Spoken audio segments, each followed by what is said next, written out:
이슈 옥타곤이 선정한 2019년 전라북도의 두 번째 어젠다는 인구 감소와 마을 소멸 위기입니다.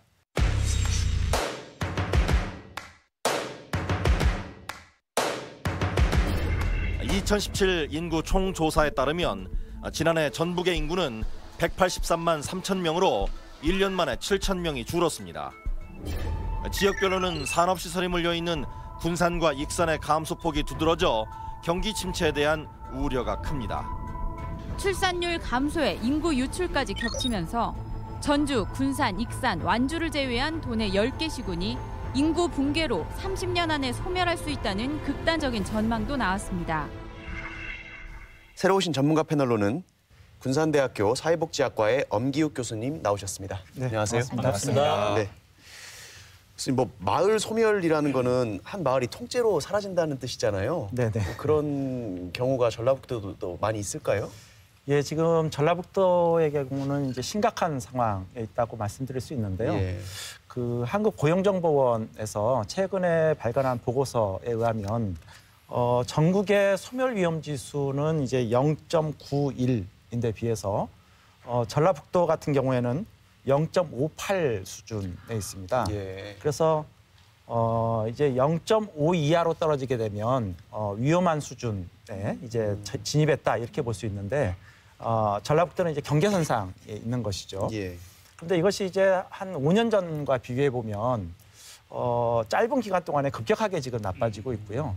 앞으로 이제 한 2, 3년 정도 지나게 되면 예. 전라북도 같은 경우에 위험 지역으로 이렇게 진입하게 될 것으로 이렇게 예측되어지고 있습니다. 도내에서도 좀 농촌 지역 이런 곳이 위주가 되는 건가요? 그렇게만 된다면 얼마나 좋겠습니까? 네. 전라북도 같은 경우에는 이제 전주, 군산, 익산, 완주 정도만 제외하고는 예. 대부분의 지역들이 다 그 위험 지역으로 이렇게 진입을 하고 있고요. 읍면동 단위로 이제 조금만 마을 단위로 들어가서 살펴볼 것 같으면 이미 한 전체 읍면동 가운데 75% 정도, 4분의 3 정도의 마을이 그 소멸 위험 지역으로 이렇게 진입을 이미 했다 이렇게 볼 수 있을 것 같습니다. 방금 말씀하신 것처럼 전라북도에선 전주, 군산, 익산, 완주 4개 제외하고 10개 시군 모두 다 위험 단계인 30년 안에 사라질 가능성이 있다고 보고서에 나왔거든요. 네. 근데 제가 보기에는 제일 심각한 곳이 김제입니다, 사실. 여기 김제 같은 경우는 2008년도에 인구가 9만 5천 명이었거든요. 근데 2017년도 말 기준으로 봤을 때는 8만 7천 명입니다. 그러니까 9.3%가 감소를 했는데 14개 시군 가운데서 감소폭이 지금 제일 크단 말이에요. 그런데 더 심각한 건 군 단위인 완주군이 9만 6천이거든요. 네. 군 단위인 완주군보다도 시 단위가 인구가 적어진 거죠. 근데 김제시 같은 경우는 75년도에는 22만 명이었어요. 맞아요. 예. 그러니까 국토정보원이 인구 감소와 고령화로 이게 C급 도시에서 탈락할 수 있는 일명 전국 20개 축소 도시를 발표를 예. 했는데 그 안에 김제시가 들어가 있습니다. 네. 지금 방금 이야기했던 대로 이런 방식으로 지금 추이를 계산해 본다면 2021년이 되면 우리 전라북도 전체가 0.5 이하로 떨어지게 됩니다. 그러니까 소멸 위험 단계로 접어든다라고 보는 것이죠. 그러니까 마을을 이야기하는 게 아니라 정말로 지방 정부의 소멸을 이야기할 정도로 그 심각성은 대단하다. 이렇게 보는 게 맞을 것 같습니다. 저출산 문제 사실은 전라북도뿐만 아니고 전국 내지 전 세계가 다 고민하는 문제이긴 한데요. 전라북도에서 어떤 정책을 펼쳐서 좀 해결할 수 있는 방안이 있을까요? 이제 제가 가지고 있는 자료에 보면 전주 지역, 그래도 가장 인구가 많다는 전주 지역 같은 경우에 2009년도만 하더라도 출생아가 5,953명이었어요. 그런데 작년 같은 경우에는 4,363명으로 무려 1,000몇백 명이 떨어진 거예요. 예. 분명히 그 자리가 산부인과였는데 노인 요양병원으로 바뀐다든가 그리고 비근한 예로 이 웨딩의 거리에서 웨딩의 거리 이 상점들이 다 문을 닫기 시작하면서 다른 상점으로 대치된다든가 네. 사실은 지방자치단체에서 열악한 재정이긴 하지만 좀 구체적인 지원 방안을 해줘야 되는데 안타깝게도 제가 보기에는 눈에 띄는 획기적인 어떤 정책은 아직까지는 제가 모르는 것 같습니다. 교수님이 위원이시니까요. 네. 정책위에서 어떤 논의들이 여쭤보고 오가고 싶었어요. 있는지 궁금하네요. 사실 저출산 대책이라든지 고령화 대책이라고 하는 것의 가장 기본적인 틀이라고 하는 것은 중앙정부에서 내놓은 사업들을 지방정부가 매칭해서 하고 있는 사업들이 거의 대부분이다. 예. 이렇게 볼 수 있을 것 같아요. 사실 저희도 이제 위원회 활동을 하면서 가장 안타까운 것 중에 하나가 뭐냐면 지방정부에서 가용 가능한 재원은 한계가 있고 예. 그런데 이제 저출산 대책에 투입되어져야 될 재원들은 굉장히 기하급수적으로 큰 예산들이 그렇겠죠. 투입되어질 수밖에 없는 이런 상황들이기 때문에 예. 그 대책들을 마련해내는 것이 쉽지 않은 그런 측면들이 있는 것 같습니다. 다만 저는 재정적인 지원을 많이 한다고 해서 출산력이 높아진다고는 생각하지 않습니다. 예. 결과적으로 그런 정책을 폈다고 해서 출산력이 높아지는 것이 아니라 나중에 보면 오히려 출산력은 떨어지는 이런 현상들도 나타나거든요. 최근 4년간 전국 출산율 1위인 전남 해남군은 오히려 인구가 줄고 있습니다. 신생아의 30%가 출산 장려금만 받고 이후 보육 여건이 좋은 대도시로 빠져나갔기 때문입니다. 결국은 출산력을 높이기 위해서는 금융 지원뿐만이 아니라 양육이라든지 교육이라든지 문화 인프라라든지 예. 종합적인 대책이 함께 동반되어져서 따라야 되는 그런 문제 상황에 있다 이렇게 말씀드릴 수 있을 것 같고 예. 지자체 차원에서의 노력만으로는 상당히 한계가 있고 예를 들면 공무원들 같은 경우에는 출산 휴가들도 자유롭게 사용을 할 수 있지만 예. 공무원의 숫자는 제한되어져 있잖아요. 네네. 그러니까 결국은 민간 기업에서 그런 것들을 선도해 나갈 수 있는 그런 환경과 문화를 만들어 나가는 것들이 상당히 중요하다고 볼 수 있는데 그런 측면에서 이제 전라북도의 역할이 매우 중요한 부분이 있지 않나 이런 생각이 듭니다. 네, 그럼, 저는 제가 한 네, 말씀만 말씀, 드릴게요. 예. 그러니까 그 전북도가 2015년부터 3년간 저출산 대책에 투입한 예산이 185개 사업에 1조 8,900원. 죄송합니다.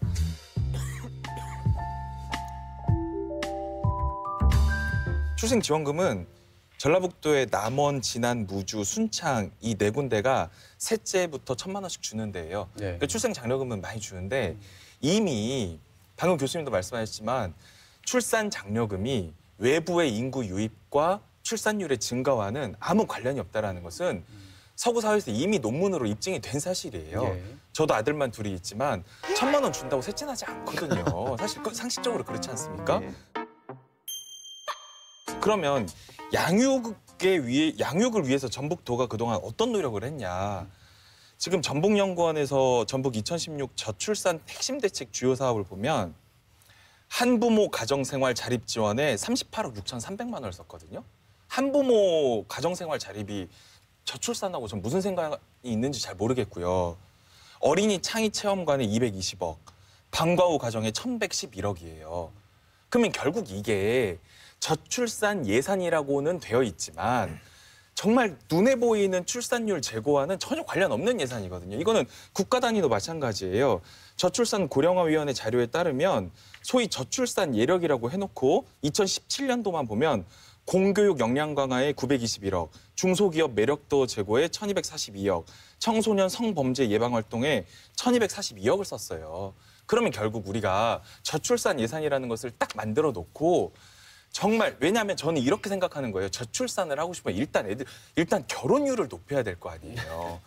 그러면 지금 비혼족도 있고 만혼족도 있는데 만혼이 얼마나 많은지 모르지 않습니까, 사실. 그러면 결혼에 대한 인식 개선. 제가 나중에 뭐 한번 얘기했지만 충남 같은 경우는요. 엄동필 프로젝트라는 게 있어요. 혹시 들어보셨나요? 엄동필?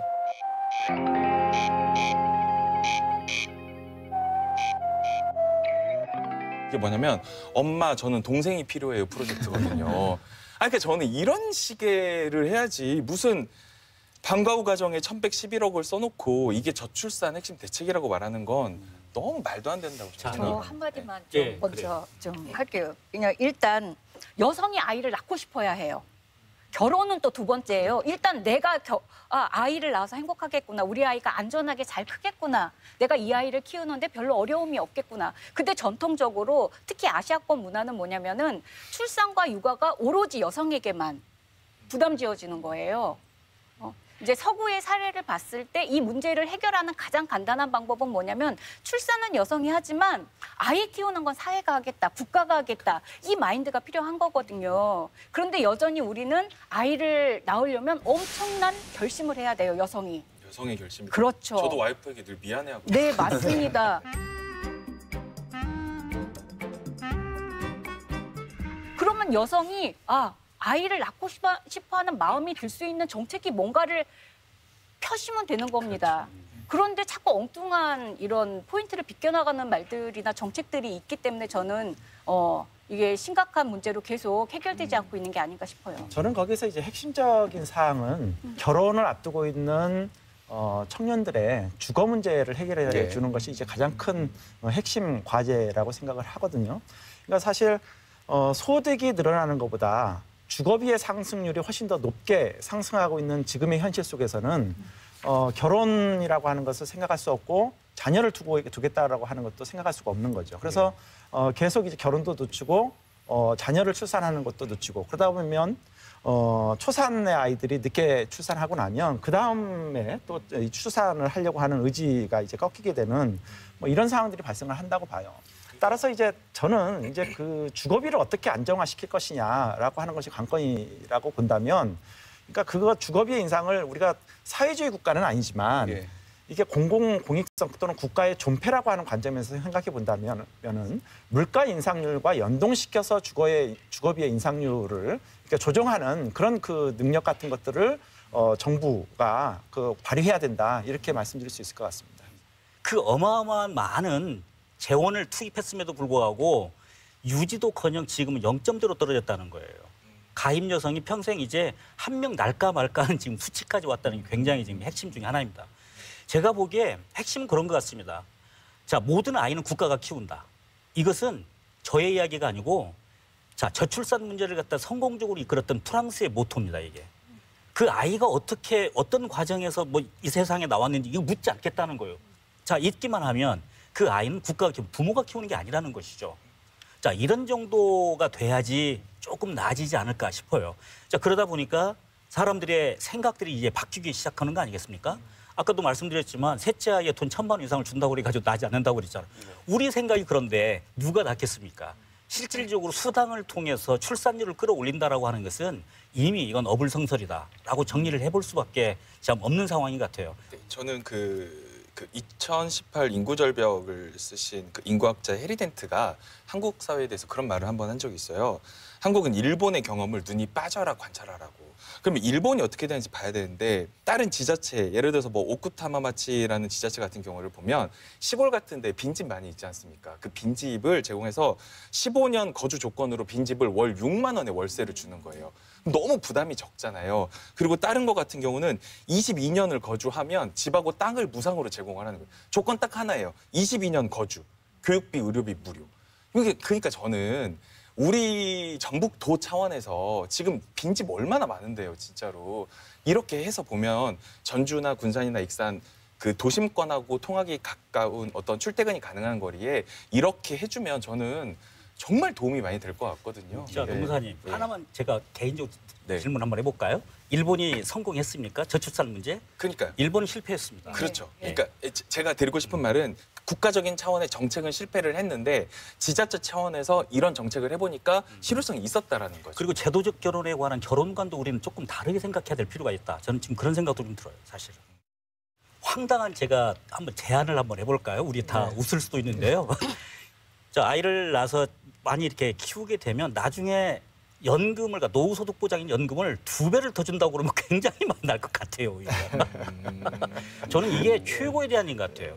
예. 일리 있네요. 예. 지금도 출산 크레딧이라고 하는 거를 적용하고 있긴 하지만 넘어서서 그것이 연금에 이제- 내가 정말 예, 2배를 주겠다. 예. 그러면 보장이 되는 것이니까.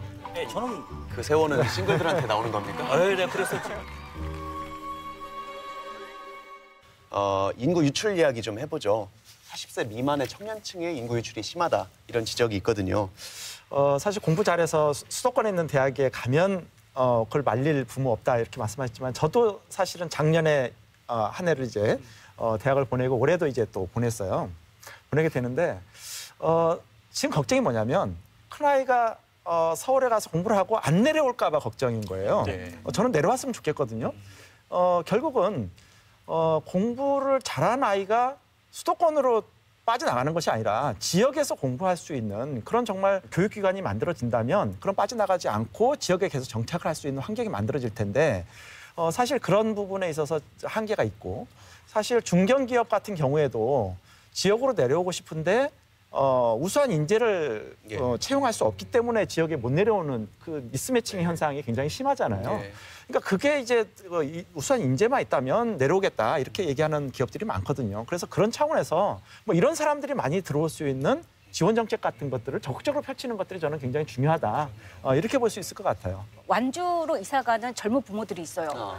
교육 때문에요. 교육 때문에. 예, 교육과 그리고 복지나 교육에 대한 지원이 좋아요. 방과후도 훨씬 잘 해준대요. 네. 예, 그래서 일부러 이사가는 학부모들을 제가 여럿 알고 있고요. 정말 이제 대도시에서 필요감을 느끼는 사람들이 전라북도를 어떻게 오게 할 것이냐 이런 데서 아까 그 완주의 사례가 정말 좋은 사례가 되지 않을까 싶어요.